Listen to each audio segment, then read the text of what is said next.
ఓం మహాగణాధిపతయే నమః. ఓం గురుభ్యో నమః. ఓం శ్రీమాత్రే నమః. పరమేశ్వర స్వరూపమైనటువంటి జ్యోతిష, వాస్తు మరియు ఇతర అనేకమైనటువంటి శాస్త్రములను మనకు అందించినటువంటి మహర్షులకి నమస్కారం.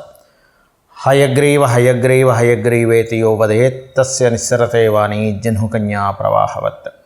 అరుణాం కరుణాతరంగితాక్షీం ధృతపాశాంకుశపుష్పబాణచాపాం అనిమాదిభిరావృతాం మయూకైః అహమిత్యేవ విభావయే భవానీం. శ్రీమాత్రే నమః. ఓం పితృదేవతాభ్యో నమః. మనం ఈరోజు చెప్పుకోబోయేటువంటి టాపిక్ ఏమిటి అంటే 12 లగ్నాల వారు ఏ విషయాల పట్ల జాగ్రత్త వహించాలి, ఏ ఉపాసన చేసుకోవాలి, ఏ విషయాల వల్ల వీళ్ళకి కలిసి వచ్చే ఆస్కారం అధికంగా ఉంది అనే విషయాలు మనం ఇప్పుడు తెలుసుకుందాం. ఒకవేళ లగ్నం తెలియలేదు మీకు, రాశి చూసుకోవచ్చు. అంటే మేషరాశి, మాది మేషరాశిలో అశ్విని, భరణి, కృత్తిక, ఒకటో పాదం కూడా ఇదే వర్తిస్తుంది అంటే ఇదే వర్తిస్తుంది. అయితే ఫస్ట్ ప్రిఫరెన్స్ లగ్నానికి ఇవ్వండి, సెకండ్ ప్రిఫరెన్స్ రాశికి ఇవ్వండి లగ్నం తెలియని పక్షంలో. బికాజ్ ఆఫ్ మనిషి యొక్క మనస్సు కాబట్టి సెకండ్ ప్రిఫరెన్స్ దానికి ఇవ్వచ్చు, అందులో ఎటువంటి దోషం లేదు. అయితే దీనికి సంబంధించినటువంటిది ఇది మీరు పలానా లగ్నంలో లేదా రాశిలో పుట్టినందుకు ఇవి చెప్తున్నా. బట్ మీ పర్సనల్ చార్ట్ బట్టి కొన్ని కండిషన్స్ ఉంటాయి, అది నేను మీకు వీడియో ఆఖరిలో చెప్తాను. వీడియో ఆఖరి వరకు చూసినట్లయితే మీకు పరిపూర్ణంగా తెలుస్తుంది. ఇప్పుడు ఒక్కొక్క లగ్నం గురించి మనం తెలుసుకుందాం. వృశ్చిక లగ్నము, వృశ్చిక రాశి. వృశ్చికంలో జన్మించారు. ఉదాహరణకి మీకు వృశ్చికంలో జన్మించినట్లయితే ఈ వృశ్చిక రాశిలో ప్రధానంగా ఉండేటువంటి నక్షత్రాలు, లగ్నం తెలిస్తే లగ్నం, లేదంటే నక్షత్రమే తెలుసు అని అనుకుంటే కనుక మీరు చేయవలసింది ఏమిటి అంటే, ఇక్కడ వృశ్చికంలో ఏముంటాయి నక్షత్రాలు? విశాఖ 4వ పాదము, అదేవిధంగా అనురాధ నక్షత్రము, జ్యేష్ఠ.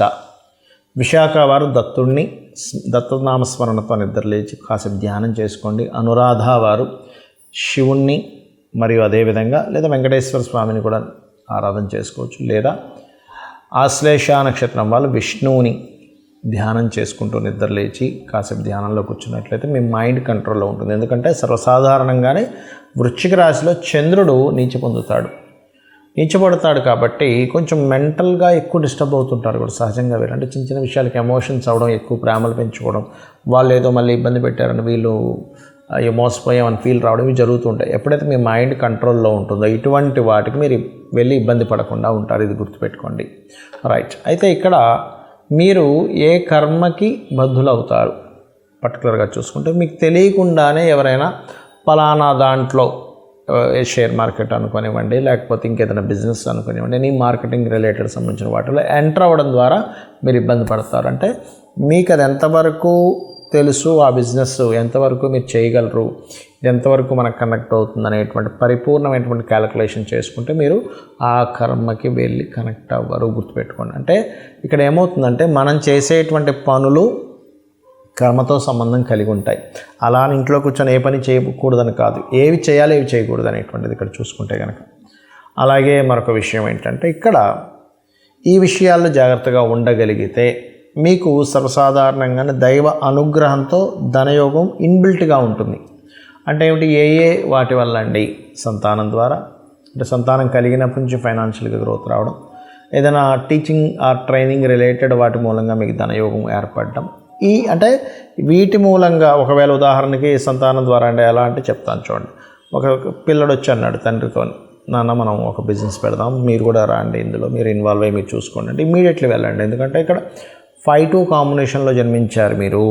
సో 5-2 కాంబినేషన్ ఈ రిజల్ట్ ఇస్తుంది. అలాగే మరొక విషయం ఏంటంటే, ఇక్కడ ఆఫ్టర్ మ్యారేజ్ తర్వాత విదేశాలకు వెళ్ళే అవకాశం వస్తే కూడా వెళ్ళండి. ఎందుకంటే అది మీకు ఒక యోగాన్ని ఇస్తుంది మీ జన్మజాతకంలో కనుక విదేశీ యోగం ఉన్నట్లయితే. అలాగే ఏదైనా గవర్నమెంట్ రిలేటెడ్ సంబంధించినవి ఏమాత్రం స్కోప్ ఉన్న ట్రై ఎక్కువగా చేయండి. బికాజ్ ఆఫ్ 10th లార్డ్షిప్ మీకు రవి అయ్యాడు కాబట్టి.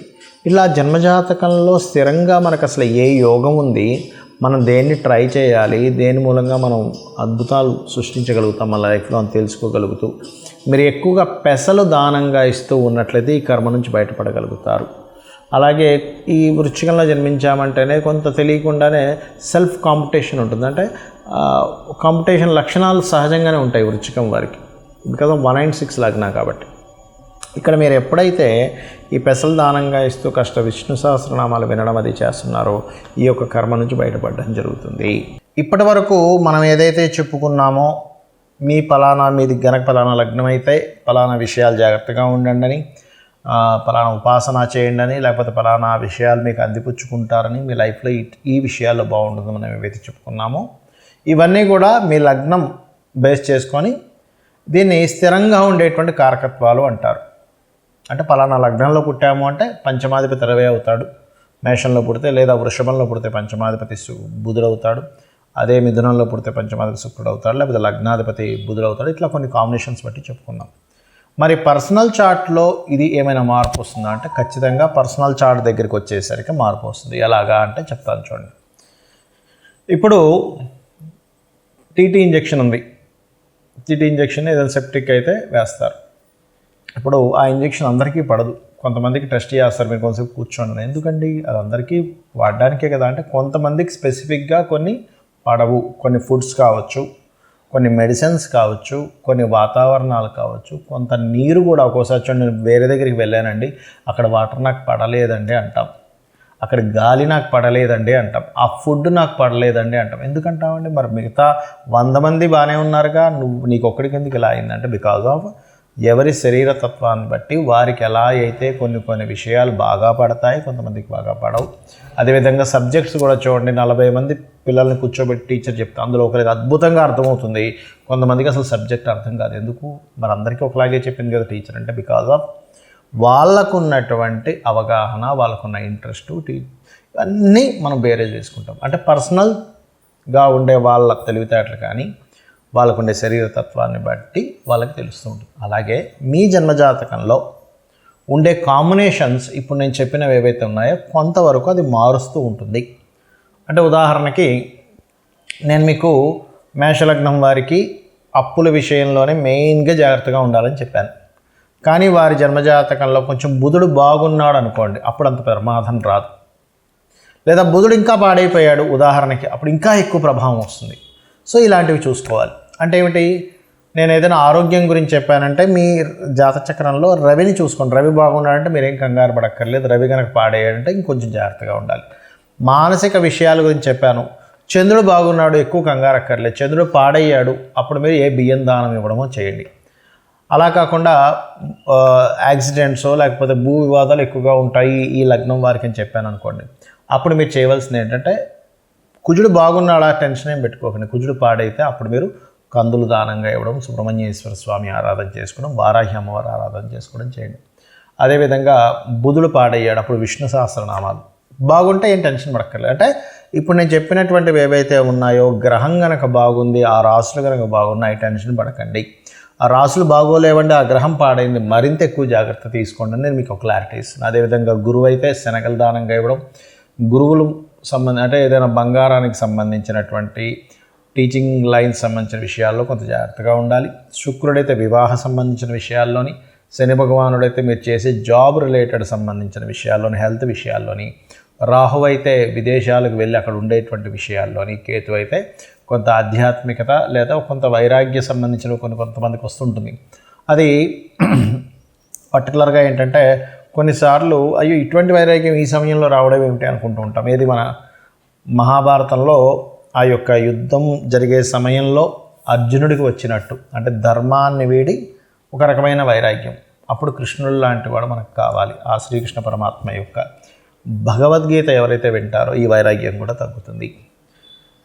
సో నేను చెప్పినటువంటివి పర్సనల్ చార్ట్లోకి వచ్చినప్పుడు కొంత మార్పు వస్తుంది అనేటువంటి విషయాన్ని మీరు అర్థం చేసుకుంటూ నేను చెప్పినటువంటి పరిహారాలు మీరు చేసుకొని ఆ పితృదేవతల అనుగ్రహం కూడా పొంది లలితాంబిక అమ్మవారి యొక్క అనుగ్రహం కూడా పొందాలని మనస్ఫూర్తిగా కోరుకుంటూ మీ యొక్క జీవితాలు మరింత ఉజ్వలంగా మరింత సక్సెస్ఫుల్గా సాగాలని మనస్ఫూర్తిగా కోరుకుంటూ శ్రీమాత్రే నమః.